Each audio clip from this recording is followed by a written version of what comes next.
Good morning, students. This is Pritu Singh, your English teacher plus EVS teacher. Both of the subject I teach you. So today we going to start the lesson number first of our EVS subject. The lesson name is our skeleton system.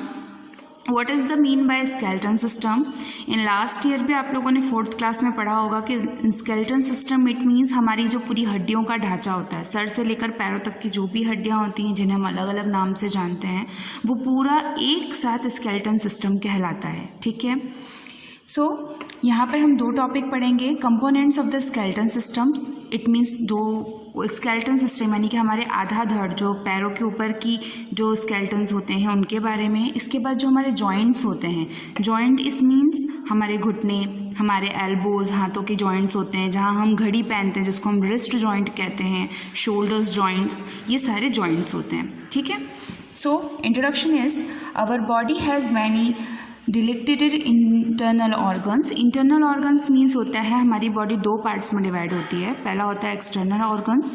External organs का मतलब जो ऊपरी तौर पे हमें दिखाई देते हैं, जैसे हमारी नोज़ है, आइज़ है, लिप्स है, फिंगर्स हैं, ये सब हमें दिखाई देते हैं, तो ये हमारे एक्सटर्नल बॉडी पार्ट्स हुए. और उसी तरीके से इंटरनल बॉडी पार्ट्स जो होते हैं जैसे कि ब्रेन, हार्ट, किडनी, लंग्स, इनकी हेल्प के लिए जो हड्डियों का ढांचा होता है वो एक तरीके से प्रोटेक्शन का काम करता है. जस्ट लाइक कि सपोज़ मान लीजिए कि कभी किसी का एक्सीडेंट होता है और वो बहुत बुरी तरीके से गिरता है और उसके सर पर चोट आती है, तो डायरेक्टली उसका सर फट जाता है या ब्रेन, मतलब जब भी वो गिरता है, कहने का मतलब ये है कि जब वो गिरता है तो सर पे चोट नहीं लगती है, मतलब उसका डायरेक्टली ब्रेन ख़राब नहीं होता. जो उसका स्केलेटन होता है, स्कल जिसे हम कहते हैं, वो स्कल अंदर के ब्रेन को प्रोटेक्ट करता है. ठीक उसी तरह अगर गिरने पर कभी चेस्ट पे यानी कि आपके लंग्स और हार्ट पे कभी भी अफेक्ट नहीं पहुंचता, क्योंकि जो हमारे हार्ट और लंग्स को प्रोटेक्ट करने वाली हड्डी होती है जिसे हम रिब केज कहते हैं, वो उस बॉडी पार्ट को, इंटरनल बॉडी पार्ट को प्रोटेक्ट करती है. So this protection is offend by the skeleton system, और ये प्रोटेक्शन स्केलेटन सिस्टम कहलाता है. It is the made up of bones and joint together help in a bodily movement, और ये हमारी बॉडी के मूवमेंट में भी हेल्प करता है, क्योंकि जो ये पूरा हड्डियों का ढांचा होता है वो कभी भी अकेले मूवमेंट नहीं कर सकता बिना किसी मस्कुलर सिस्टम की हेल्प के. आप लोगों ने लास्ट क्लास में स्केलेटन सिस्टम और मस्कुलर सिस्टम अलग अलग पढ़ चुके होंगे. सो अब हम यहाँ पर सिर्फ स्केलेटन सिस्टम के बारे में डिटेल में पढ़ेंगे. Look at this pictures students. ये जो पिक्चर है ये स्नैक की है. ठीक है. आप लोगों को लगता होगा स्नैक कितनी जल्दी मूवमेंट करता है तो उसमें हड्डियाँ नहीं होती होंगी, बट ऐसा नहीं है. चाहे वो ह्यूमन बीइंग हो या कोई एनिमल्स हो, बोन्स सब में पाई जाती हैं, बट सबके different type of bones work करते हैं. ये फिश की बोन है और ये फ्रॉग का स्केलेटन है. स्केलेटन का मतलब ही होता है सिर्फ हड्डियाँ. ठीक है. सो इसके बाद हम ह्यूमन स्केलेटन पे चलते हैं. Look at this is skeleton system. The rigged framework of a bone, they provide a defined shape to the body and support it is called the skeleton. हमारी पूरी बॉडी को जो सपोर्ट करता है वो क्या कहलाता है? skeleton. It also protect our internal organs and the help in bodily movement. ये हमारे internal organs जैसे कि मैंने बताया, हार्ट, किडनी, लंग्स, इन्हें प्रोटेक्ट करता है और हमारी बॉडी के बाकी पार्ट्स को मूवमेंट में, घुटने मोड़ने में, किसी चीज़ को उठाने में, झुकने में ये हेल्प करता है. For example, the skull protect the decline brain with the vertebral column. Vertebral column का मतलब होता है, स्कल का मतलब होता है ये सर की हड्डी. वर्टिबल कॉलम का मतलब होता है ये, देख रहे हैं आप, ये रीढ़ की जो हड्डी होती है जो आपके सर के पीछे से आपकी कमर के नीचे तक जॉइंट रहती है, वो हमारी काफ़ी लंबी हड्डी होती है. ठीक है. उसमें टोटल 30 बोन का काम होता है उसमें, इसलिए उसे हम वर्टिबल कॉलम कहते हैं क्योंकि वो एक कॉलम में जमी हुई होती है. इसके बाद backbone protect the spinal cord. इसे हम वर्टिबल कॉलम के साथ साथ बैकबोन भी बोलते हैं और स्पाइनल कॉर्ड भी कहा जाता है. ठीक. The bony eye socket. Bony eye socket का मतलब होता है ये जो आँखों की पुतलियाँ होती, जहाँ हमारी आँखें लगी रहती हैं, उसके अंदर भी एक हड्डी की, जैसे सपोज़ मान लीजिए एक गड्ढा है, उसी में आप पानी भर पाएंगे? सब वैसे ही यहाँ पर आँखों के लिए भी एक सॉकेट रहता है, उस पर हमारी आँखें फिट होती हैं। प्रोटेक्ट द आई बॉल्स, ये आई सॉकेट हमेशा हमारी इंटरनली आँखों को बचा कर रखता है। अगर सपोज हम गिरते भी हैं, लगती भी है, तो जो हमारी इंटरनली नर्व्स होती हैं आँखों की, वो कभी भी डैमेज नहीं होती। Whereas the rib cage protect the heart, ठीक उसी तरीके से रिब केज, ये फेफड़ों की हड्डियाँ देख सकते हैं आप, ये जो फेफड़ों की हड्डियाँ होती हैं ये हमारे हार्ट को और हमारे लंग्स को, यानी कि जो हम जिससे सांस लेते हैं लंग्स, उसे, और जहाँ पर हमारा ब्लड बनता है हार्ट, उन दोनों चीज़ों को प्रोटेक्ट करती है। सिमिलरली द हिप ग्रिडल यानी कि ये पोर्शन जिससे आप झुकते हो, जब आप झुकते हैं तो आपके कमर का हिस्सा झुकता है और पैर आपके हमेशा स्ट्रेंड रहते हैं, तो वो बैंड किसकी वजह से हो सकते हैं? ये जो ग्रिडल पोर्शन होता है हिप ग्रिडल, इसको हिप ग्रिडल कहा जाता है, इसकी हेल्प से। The protect of the urinary bladder, यानी कि आपके जो यूरिनरी ब्लैडर्स के पार्ट्स होते हैं उन्हें प्रोटेक्ट करते हैं, जस्ट लाइक किडनी वगैरह, ये यहाँ पर अटैच होती हैं। ठीक, इसके बाद लिम्ब बोन्स, ये होती है आपके हाथों की और पैरों की सबसे बड़ी हड्डियाँ।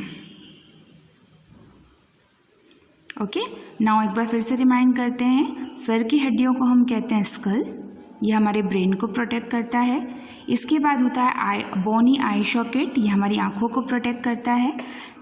आफ्टर दैट रिब केज, ये हमारे लंग्स और हमारे हार्ट को प्रोटेक्ट करता है। वर्टिबल कॉलम, जिसे हम हिंदी में रीढ़ की हड्डी कहते हैं, ये हमारी पूरी बॉडी को स्ट्रेट और पॉस्चर रखने में, यानी कि हमारे बैठने, उठने और खड़े होने में, हमें सीधा रखने में, पॉस्चर के लिए हेल्प करता है। इसके बाद ये होता है आपका हिप ग्रिडल, जहाँ पर आपकी यूरिनरी ब्लैडर रहते हैं, किडनीज वगैरह रहती हैं, इसको हेल्प करता है हमें बाउंड होने में। इसके बाद होता है लिम्ब बोन, जो हमारे हाथों की और पैरों की सबसे बड़ी हड्डियाँ होती हैं।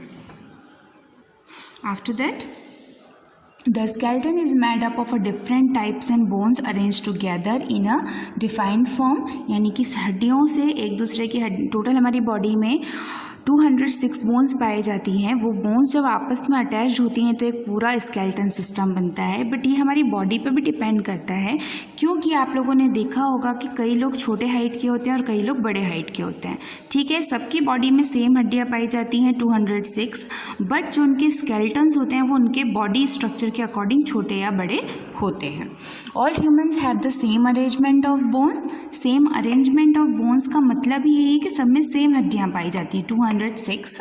The skull, the backbone, the vertical column, rib cage and the limb bone. सबकी बॉडी में ये पूरा स्केलेटन है जो हमने ऊपर देखा था। स्कल पाया जाता है, रिब केज पाया जाता है, लाइम बोन्स पाया जाता है, ग्रिडल पाया जाता है, वर्टिबल कॉलम पाया जाता है। लेकिन डिफरेंट क्या होता है, सिर्फ आपके हाइट के अकॉर्डिंग आपका स्केलेटन सिस्टम छोटा या फिर बड़ा पाया जाता है। Only the size that is the length and the thickness of a bones. Thickness यानी कि कोई मोटा होता है, कोई पतला होता है, तो उसके हिसाब से उसकी हड्डियाँ भी उसी तरीके से होती हैं। Various in the one individual another, for example, a tall person has a longer bone when the compared to a short person. एक लंबे इंसान की हड्डियाँ छोटे हाइट के इंसान से ज़्यादा लंबी पाई जाती हैं। The size of bones also vary in a children and adult. Okay, now let us learn the detail about the component of skeleton. Component of skeleton यानी कि हर skeleton part का limb, rib cage, vertebral column. अब इसके बारे में हम जो भी हमारा स्केलेटन सिस्टम है सर से लेकर पैर तक सबके अलग अलग डिफरेंट पार्ट्स हैं और अब हम उनको डिटेल्स में पढ़ेंगे। हमारा पहला टॉपिक रहेगा स्कल। स्कल मीन्स ये देख रहे हैं आप लोग, ये जो हमारे ब्रेन की हड्डी होती है ये कहलाता है आपका स्कल। इसमें भी 2 पार्ट्स होते हैं। पहला होता है कार्डिनल बोन और दूसरा होता है फेशियल बोन। फेशियल बोन यानी कि जिस हड्डियों से मिलकर आपका पूरा फेस बनता है। सपोज देखो ये आई सॉकेट का बना हुआ है, दिख रहा है, ये नोज के लिए भी बना हुआ है। इस पर आपकी स्किन जब टिश्यूज़ लग जाते हैं तो नोज़ हमारा पूरी तरीके से दिखने लग जाती है। ये देखा होगा ना आपने, आपके बॉडी जो बड़े हो जाते हैं उनके बॉडी फेस के जो एक्सप्रेशंस रहते हैं वो बुज़ुर्ग लोगों से ज़्यादा अच्छे होते हैं। क्यों? क्योंकि उनके दांत वगैरह गिरने लग जाते हैं और जिसकी वजह से ये जो पोस्चर होता है उनकी बॉडी का जो फेस एक्सप्रेशन होता है वो चेंज होने लग जाता है। The skull is the rigid and the bony framework. Framework यानी कि जिस तरह एक शीशे में आप तस्वीर लगाते हैं, ठीक उसी तरीके से स्केलेटन भी होता है। उस पर जब टिश्यूज़ लग जाते हैं यानी कि हमारी स्किन आ जाती है तो हमारा पूरा स्केलेटन सिस्टम उस चीज़ को अच्छे से परफॉर्म या फिर प्रेजेंट कर पाता है। Of our head it is made up of many flat hard and strong bone. Flat इसलिए बोला गया है क्योंकि ये किसी भी तरीके से डैमेज नहीं होती या फिर इनकी साइज़ अलग नहीं है, बिल्कुल फ्लैट होने की वजह से। There are 22 bones in the skull. हमारी इस स्कल के हिस्से में टोटल 22 बोन्स पाई जाती हैं, of which 8 are flat in interlocked. उसमें से 8 जो होती हैं वो बिल्कुल फ्लैट यानी कि सीधी होती हैं। This bone is enclose to brain so they are called the cardinal bone. इन्हें कार्डिनल बोन कहा जाता है। इसके बाद आते हैं हम द रिमेनिंग 14 बोन्स। इसके बाद जो 14 बोन्स टोटल 22 थी, तो 22 में से 8 तो आपकी फ्लैट बोन्स हो गई जिन्हें हम कार्डिनल बोन्स कहते हैं।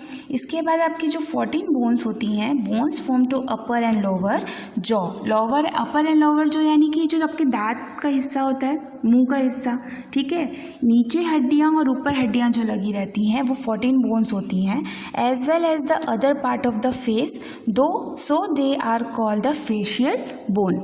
इन्हें हम फेशियल बोन इसलिए कहते हैं क्योंकि ये आपके चेहरे के हिस्से में होती हैं।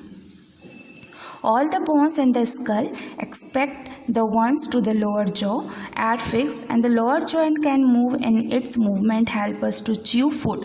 Chew food मतलब अगर ये हड्डियाँ नहीं होंगी तो आप खाना प्रॉपरली नहीं चबा सकते, आपके दांत आपके मुंह में टिकेंगे ही नहीं क्योंकि ये हड्डियों के सपोर्ट की वजह से टिकते हैं। As well as speak, आपके जो फेस एक्सप्रेशन रहते हैं, चाहे वो आप खाना खा रहे हो, बोल रहे हो या स्माइल कर रहे हो, ये सब आपके फेशियल बोन पर डिपेंड करता है। This skull protect our brain, eyes, tongue and internal ear. Internal ear यानी कि जो कान आपको दिखता है, इस कान में तो हड्डियाँ होती हैं, साथ में जो इसके इंटरनल ऑर्गन्स पाए जाते हैं कान के अंदर वो भी प्रोटेक्ट रहते हैं। ओके स्टूडेंट्स, आज मैंने आपको 2 पार्ट्स डिस्क्राइब किए हैं। पहला होता है हमारा स्केलेटन सिस्टम जो मैंने आपको पूरा डिस्क्राइब किया। डिस्क्रिप्शन में मैंने आज आपको स्कल समझाया है, ठीक है। इसके बाद जो नेक्स्ट वीडियो आएगा उसमें मैं ये चैप्टर कंप्लीट करूँगी और जो भी नोट्स वगैरह रहेंगे वो आपको वीडियो में से नहीं बनाना है, आपको अलग से नोट्स प्रोवाइड किए जाएंगे। सो आप लोग इस वीडियो को देखें, जो इसमें डिस्क्रिप्शन दिया गया उसे समझें और इसे रीड करने की और समझने की कोशिश करें खुद से। Thank you.